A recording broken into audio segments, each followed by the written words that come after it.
Among the sea of returning faces in Gran Turismo 7's promotional imagery, promotional photos and trailers, there were a few which really picked those member berries, those nostalgia berries to get us stoked about the game. The Alpha 155, the Castrol Supra, and of course this, a legend of Gran Turismo's past, and for good reason. The Pennzoil Skyline, as well as many of the other GT500 Skylines, the Zexel, the Loctite, etc., they are really, really good cars, much like many of the Supra GT500 cars.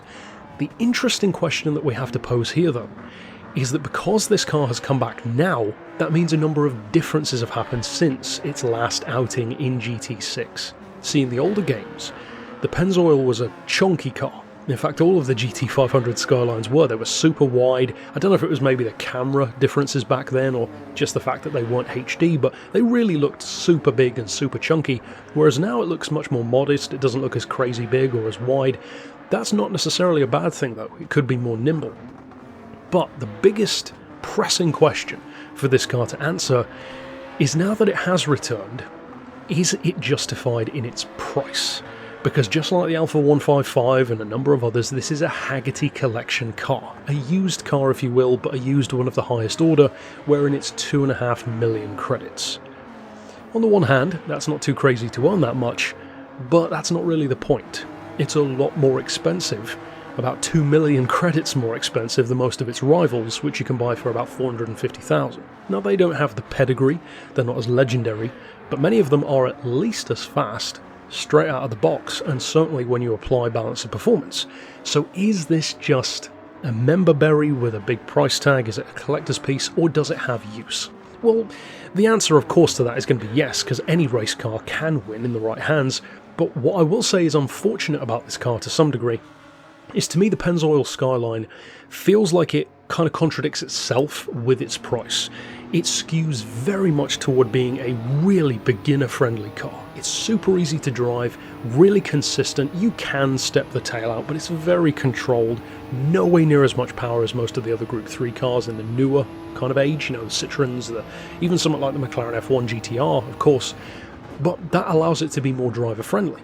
It still has that trademark understeer that you'd expect from a Super GT Skyline, but also very controlled and very fast overall. So all of this is great for a beginner, for a less experienced driver. It's one of the easiest Group 3s to master. But then it comes to the price again. It's so expensive that most beginners aren't going to have that money and probably aren't going to bother saving up for it if they could get something like a GT by Citroen race car for 450,000. And honestly, you might be better going for something like a Ferrari or a Citroen or one of the others, because even though this is way more of a legend, it's not necessarily as good anymore. And that's a shame, because this car has limitations which you kind of hit much more quickly than those others. Of course you can tune it, you can make it even quicker, even more powerful, but for its point level, to me at least, and I could be off base here, other people may find this to be the most dominant thing ever, but it feels like it hits a wall very early on. To me, you can feel this car's weight, you can feel the understeer, and it feels its age. It doesn't feel as sharp, as composed, as aggressive almost as many of the other newer cars, and sometimes that can be a good thing, but here it just kind of feels its age. It feels a little bit long in the tooth and a little bit more like a collector's car. Now, I will say, I don't regret buying it. It's cool to see it back, especially in full HD glory, and the specs certainly aren't bad.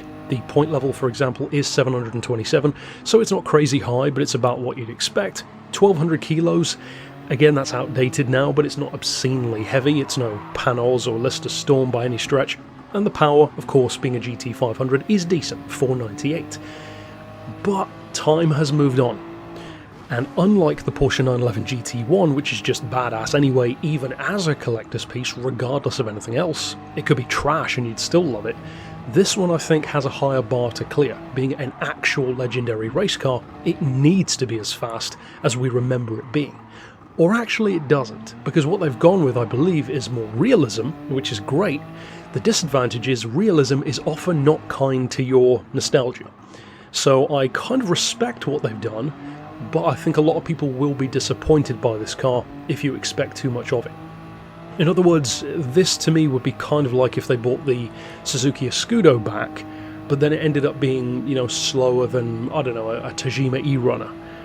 which isn't entirely out of the question. You know, newer technology, especially if you're talking about the Rimac Tajima, which of course was even quicker, but those member berries are easy to squash when you apply realism to them, especially when the older games weren't as realistic and certain cars that were super easy to drive would naturally rise to the top. Whereas now, the games don't reward easy to drive cars as much as they reward the challenging ones.